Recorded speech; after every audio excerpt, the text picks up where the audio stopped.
के गीत 2/777 घाँस काट्ने खुर्केर आयो जोबन हुर्केर कसलाई दिउँ यो जोबन बेलामा गऱ्यौँ कि 50-50 सन्तति गरे।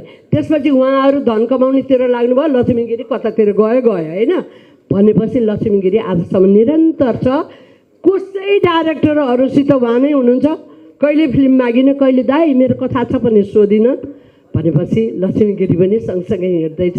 दाइ र म जोडियो, पिरै छैन, नराम्रो होला भन्ने त कुरै आएन। दाइको अभिनय, लक्ष्मीगिरीको पनि अभिनय के छ त हालखबर?